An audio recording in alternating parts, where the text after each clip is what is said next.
Buonasera, ben ritrovati all'appuntamento con l'informazione di prealpina.it. Con 56.993 tamponi effettuati, sono 2.442 i nuovi positivi registrati in Lombardia, con il tasso di positività in leggera crescita rispetto a ieri al 4,2% contro il 3,8% appunto di ieri. Continuano a diminuire i posti letto occupati sia in terapia intensiva, con 7 dimissioni, sia negli altri reparti dove il calo è stato di 112 pazienti in tutto. I decessi sono stati 47. Per quanto riguarda le province, Varese si attesta al primo posto regionale con 585 nuovi positivi, che però comprendono anche un adeguamento dei contagi rispetto ai giorni scorsi.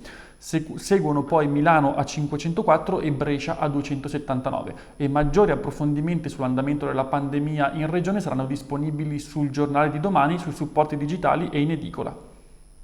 15 interventi, di cui 8 finanziati con provvedimento di giunta. Varese e provincia riceveranno circa 9 milioni di euro da Regione Lombardia per compiere interventi urgenti al servizio idrico integrato. Tra i lavori più significativi ci sono ad esempio il secondo lotto della collettazione tra via Magenta e viale Boccaccio a Busto Arsizio, oppure la realizzazione delle fognature a Cascinamentasti a Varese. Nel lungo elenco figurano anche i comuni di Luvinate, Sommalombardo, Gorla Minore, Gerenzano e Cittiglio. A dare la notizia dei fondi in arrivo è stata oggi la vicepresidente del Consiglio regionale Francesca Brianza.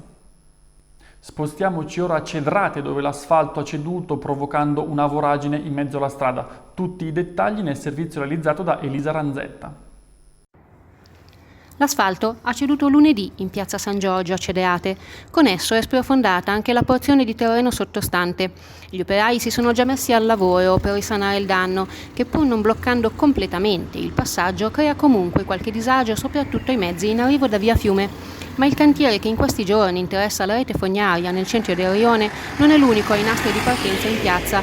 A breve partirà anche l'imponente operazione di restauro che la parrocchia ha studiato per la chiesa di San Giorgio. In questi giorni i parrocchiani hanno disposto lo sgombero della navata, che mercoledì mattina era completamente vuota in attesa dell'allestimento del cantiere che dovrebbe avvenire la seconda settimana di maggio.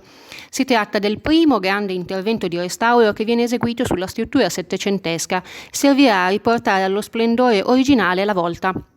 Sarà completamente sostituito anche il pavimento, che una volta conclusi i lavori richiamerà con le sue tinte il colore della volta. Sarà rimandata a una fase successiva, invece, ancora da calendarizzare, il restauro degli affreschi, compreso quello della Madonna delle Rose.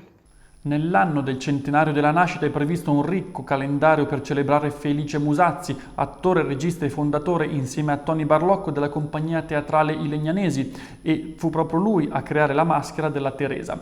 Le iniziative, tra cui la pubblicazione di un libro, sono davvero tante e inizieranno il 10 maggio per poi proseguire fino a dicembre, e anche a questo tema sarà dedicato ampio spazio sulla Prealpina in edicola domani.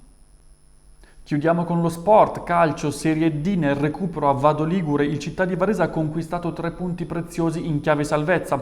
Proprio il Vado infatti era a pari punti con i biancorossi, che però ora si possono concentrare sul derby di domenica al Franco Ossola contro il Legnano, e tutti i dettagli sono già disponibili sul nostro sito.